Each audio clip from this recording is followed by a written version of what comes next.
Today, I'm joined by Justin Soyke. Justin has a very unique story. By 18, raided twice by the federal police and US Justice Department and FBI with charges related to computer hacking. 2015, you spent 12 months in real serious prison, which you actually give credit to for completely changing your perspective on life and appreciating what it was like to have absolutely nothing. Since being released, you've tried really hard to find work in the industry.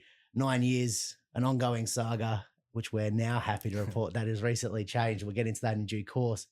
You spent all that time since upskilling, traveling the country, telling your story, getting people to understand what it was like, the trials and tribulations, I guess. It's my pleasure to have you on board today because I think this is a Hollywood script worthy story, but also a cautionary tale.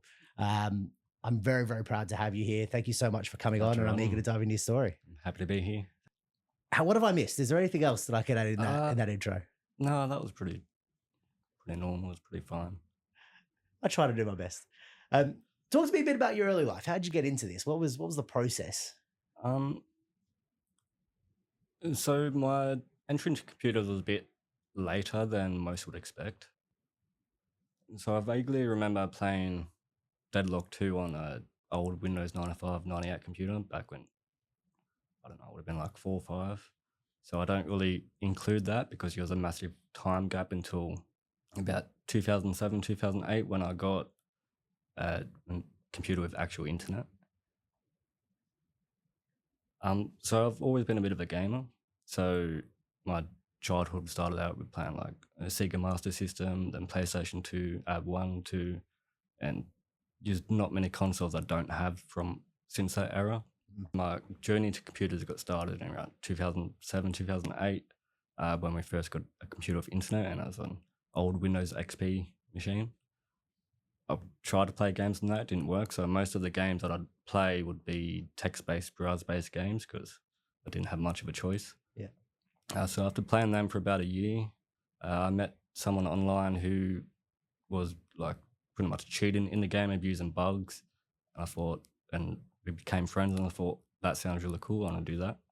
So I spent learning how to do that for about like that year, and found some simple bugs like item duplication. So pretty much just entering a negative value and you duplicate your items. Yeah. And then from that point, I was pretty much hooked. And so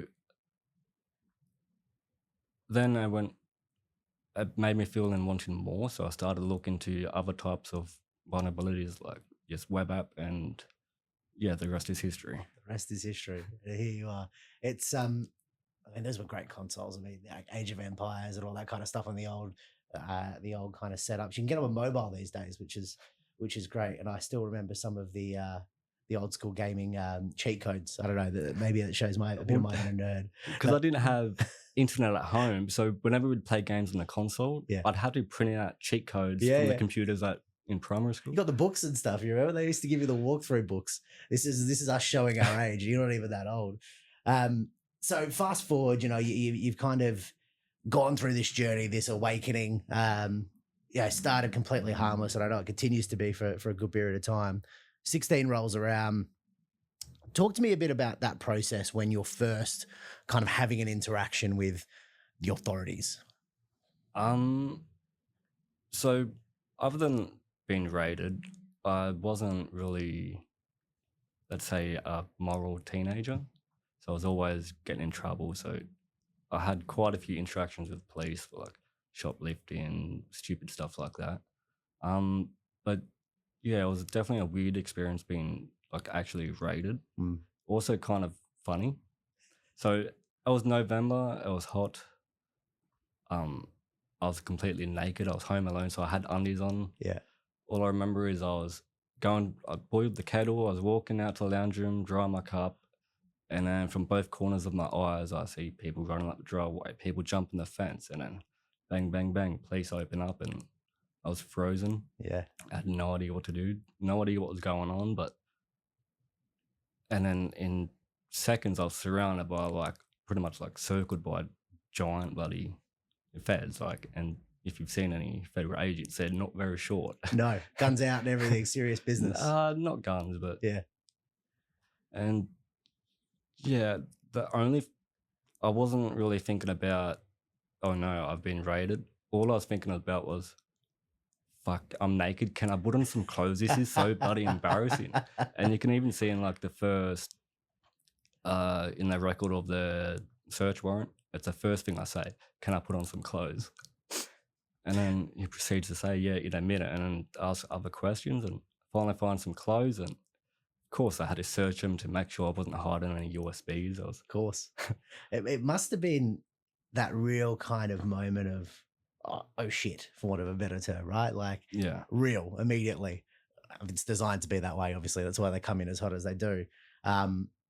16 rolls around, and then continue on with some other elements without getting into specifics, and the same thing happens again at 18. Yeah. Run through that next process. You've done it once, you go, oh shit, here we go again, type thing. So after I got charged and everything the first time around, and like going through court, I got sentenced. I got a good behaviour bond and probation. Being young, stupid, I'm like, I got away with this, and then I don't know what happened. I found myself back into doing that sort of stuff, but a little bit more targeted and focused on different sort of areas. But and then the second time I was raided, it would have been 2014. I wasn't at home when they raided, so, and like, because I was out for like 3 days, not even at home, and stupid, I left my computer on. Yeah. And because if your computer goes to sleep, then all your scripts and stuff stop. Yeah. So I was only expected to be out of the house for about 10 minutes. Came back, and 3 days later, I was getting raided.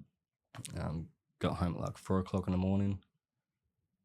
Questioned, taken to the station, charged, and then given a strict bail condition. So I wasn't allowed to use the internet for anything other than banking, education, or work.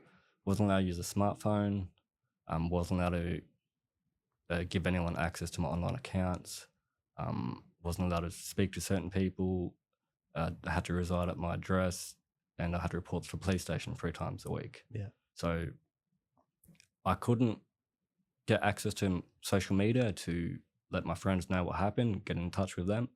I couldn't give family members my login details so they could do that. So I was sort of on my own for about 1.5 years. Yeah, wow. With a couple of close friends that, look, they were always over, so they came over, and it came to like 2015, and finally got sentenced after being on those strict conditions for 1.5 years, and then I went to jail.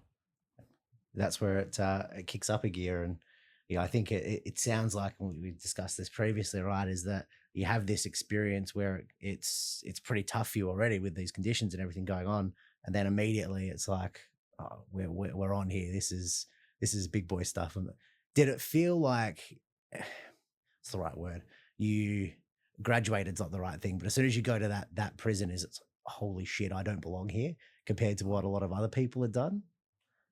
Well, initially I was happy that I finally got sentenced, because going through court for 1.5 years, it's a lot more stressful than it is just getting you sentenced. You know what you're doing, you know how long you have left, it's unknown.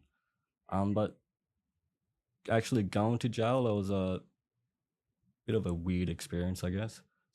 So initially it was hard, because you don't just go straight to jail when you get sentenced. You're in like holding cells. So, and being the end of the year, was hot. So I was moved around in holding cells for like about 3-ish weeks, 3 weeks. And then finally went to a jail, and it was much better. Before, because the holding cells are just transit, isn't it? Like, people wait there until they're shipped off to somewhere else. Yeah, it was mainly because the jails were so full, so you had to wait until your space in a jail to actually go to a jail. What an indictment, eh? What a fantastic representation of our society. But once I got to jail, I was, I felt out of place, but I didn't feel threatened by other people, if that makes sense. All in all, jail was actually really fun once I got used to it. It's a weird thing to say, but it's not like what it's on TV. So it's fun. You're with a great bunch of people. Uh, let's just forget about you with murderers and other violent criminals, but everyone has a story. Yeah. So they're in there for a reason. But yeah, that it was an easy time for me, but it was hard for my family and friends because I could only call them so often because you're paying like $3.50 for a 6-minute phone call. You can't just keep spending that each day just to speak to people. So I called a few times a week, and then spending money on buy up, so you can spend up to like $100 a week on like food and other kinds of things like 2-minute noodles, that sort of stuff. And yeah, once I was settled in, it was easy and enjoyable. Routine. Yeah. And obviously no computers in prison. No computers, and I'm sure if there was, they probably wouldn't let me be on one. So it almost forced you to have a bit of a detox, and Yeah. you know, I know that we've talked about this away from this, that it was a period of time where you had more time than you've ever had in your life to actually stop and think Yep. and have nothing. Run me through that journey. What did that look like from kind of getting in there and going, all right, well, I've got T minus 364 days left to go on paper, to when you came out, and what you went in like, and what your like thought process was when you actually finally were released. Because there's nothing to do when you're in jail other than like work for a few hours a day or whatever, or train. And so I trained before I started working, and then you have a lot of time to think, and most of the time you're by yourself, like, because once you're locked into your cell room, you can't interact with other people. You only have your cellmate. Yeah. So you have a lot of time just laying there, just thinking. So I didn't want my family and friends to go through this same thing again. So I decided something has to change. So I came up with a plan that I thought was simple to follow. Like simple plan, 3 steps: get out, study, get a job, make a difference. And study, that's what I done when I got out. And then when I started doing the other steps, that's where it made me realize how badly I fucked up, pretty much.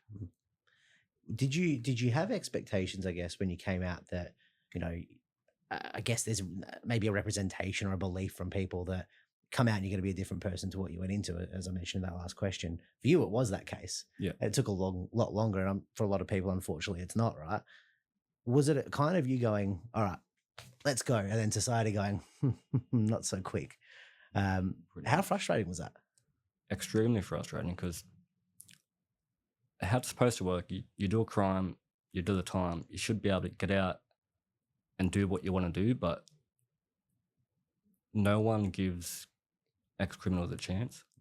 Like, so you can't really rehabilitate because no one's giving you that opportunity. So, and then that most likely why the reoffending rates are so high, because they try and do the right thing, they can't get there, so they're like, fuck it, crime's easy, I can make money, I'll do that. What you know, I guess. Yeah. Fall back into the old habits. You know, as you mentioned, you were in serious prison with serious people. It feels wrong that a man was charged as a minor, and then, you know, obviously as an adult, for hacking, was in there with that kind of caliber of person. Was there ever any attempt to kind of, I don't know, put you in different places, or was it always, nah, we just put everyone in one spot and kind of hope for the best? Is that how it works? Not quite. So you have different classifications for your prisons. So you have, like, you obviously have like protection. They're completely separate for normal. And then you have like C, B, and A. So C is the lowest classification. So you're with pretty much normal sort of people, but it's also mixed. So you also do get some people from protection in there. So you don't quite know who's who. So that's kind of what, because when I started out, I was unclassified. So I was just in the main with like everyone. Everyone was mixed together, other than protection, obviously. And yeah, it was different. You knew who was who, but then when you get to a general sort of classification, you're mixed, and you don't know if this person's done something like really messed up. Well, technically you do, because inmates are the ones behind checking people into the jail. So if someone comes into a jail that has a crime like that, let's just say they don't last long. Okay, so they know who's done the Yeah. things that They the know worst of the everything. worst. Yeah, interesting. Yeah, it's just, I guess, something that you would never have thought. Was it different to what you thought? Did you have that kind of, I don't know, morbid concern going into it that was going to be one thing based on movies, society, culture, Yeah, everything? that's but then what everything my else- initial thoughts were like. I was Yeah. like, oh shit, I've seen a lot of movies. This isn't going to be bad. Everyone's gonna like pick on me. They're gonna like stand over me, take all my shit, make me buy them shit. And no, it was nothing like that. If anything, everyone was pretty much on my side, so I had no trouble with it all. Because you don't really get people like me in jail. But the only reason I really went to jail was because they wanted to make an example. So the cases that I was using throughout my court were referring to cases from like the early 2000s. So there was no modern cases that you could refer to. So that's one of the reasons why I got such a harsh penalty. So now they have something more recent that they can say, well, Justin got this, so yeah, that seems right. Let's just give him 3 years. Has it changed much? Do you know? I mean, obviously you've moved on and try to stay away from that thought process, but do people still get those kind of heavy sentences for similar work? No, I haven't seen anyone really get as high as a sentence unless it's for like heavy fraud and like that sort of stuff. So I haven't really seen someone sentenced with it that wasn't doing a fraud or ransomware or something like that. So Yeah. you still can't really compare. It's probably a good time to mention that you were a joyrider more than anything malicious in what you did. It was a different element to the intent that goes on after the actual compromisation part. Feels like the right time to mention that. Now, you said you wouldn't change anything. I've read some of your speeches and some of the talks you've given around the country to people in our industry, that you wouldn't change anything. What has the experience after the fact now taught you? You're 9 years removed, nearly 10, coming up to 10. If I didn't go to jail, there's a good chance I would have found my way back into that. So it taught me like being forced to be removed from a computer, internet, technology in general. It gave me the experience of not having anything at all. So once I got out, even the smaller things, I had something more. So it was something like positive to look forward to. I could focus on myself because I came up with what I wanted to do. And then the other smaller annoying things that you go through, like you don't really think about that because you know what you want to do and you stick to it. So it gave you the opportunity to build your plan, which you talked about earlier, your 3-step process, of which you've completed it now. Actually, come back to that, but the whole piece for you was like, okay, well, this is me making that decision. I'm going to drive this outcome for Justin, as opposed to, I don't know, whatever it wasn't working for you before. Has there been moments where you look at it and go, well, you mentioned earlier, yeah, I fucked up, but I know you're always looking forward these days, which is healthy. But there are moments where you just go, fuck's sake. Quite a lot. I've said that to myself a lot. Most of the time when I'm getting rejected from a hiring manager or something like that, it's like, if I don't make this mistake, I would have been well on my track for what I want to do. But it's also given me the time to work on my skills and knowledge without working and pretty much being limited to a certain area. I could pretty much broaden my knowledge a lot more. There's always a silver lining, which is convenient because it's a segue into now talking about the journey post-prison, which is where we're at today. So for 9 years, going after roles in our industry and trying to find your way into it has been nigh on impossible. And I know you've mentioned to me previously, even jobs that are completely away without a modem, without internet, people have really struggled with due to the criminal conviction. What has that been like for you? The amount of rejection, the amount of process, just that last little step on your journey to kind of moving on with life, not there. How's that been? It's been difficult because I always knew I was going to have issues when it came to IT or cybersecurity, but I didn't expect getting the same levels of rejections from a forklift role, like something that's completely away from any kind of computer or technology, and still being rejected from my past. I wasn't a violent crime, like because it would have been about a year after I got out. Within a year, I went for a hiring agency for a friend. I literally had the job. Like I was expected to start like work the next day. I had just gone out, bought clothes, shoes, high vis, and then I'm on my way home, and then I get a phone call. I get told, uh, "Sorry to say, but HR has rejected your application due to being too much of a risk."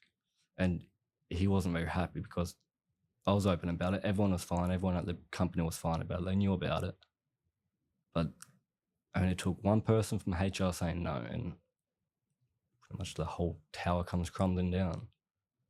Is it just a I was gonna say misunderstanding, but that's maybe not right. Is it just people just making decisions without obviously knowing the person and knowing the story and understanding it? They're just seeing this blip and going, "Nah, too hard." Yeah, pretty much. They probably have a checklist and Yeah. criminal cross, we'll reject him. We won't hear about why, or the person themselves would just blanket ban pretty much any sort of convicted people. I mean, the work that you did was obviously negative and not a positive thing, but usually people that come out of these sort of arrangements, and again, maybe this is a little Hollywood-esque here, but we often see people that do bug bounties and that kind of thing get picked up for work in that space. That never was on the radar. You never had those conversations. It wasn't a discussion. Not, no. A lot of people wanted to hire me, but they couldn't due to the other policies and things in place. So many people wanted to hire me, but they couldn't. Bug bounties was sort of something I wanted to do, but I don't enjoy doing bug bounties. Sure, you can make money doing them, but you somewhat stop before you get to the fun part. So it's like you can look, but you can't touch. Yeah. It's almost like you're halfway doing what you used to like, and maybe that's not a good thing in that sense, you know? So for you, it was kind of like, all right, I know what I want to do. I've got this North Star of my goals, my ambitions, make an impact. You're doing that, get back out there and get gainful employment in our space. And what was your third one on your checklist? To make a difference. Yeah. Which I'm somewhat getting there with speaking at conferences and sharing my story.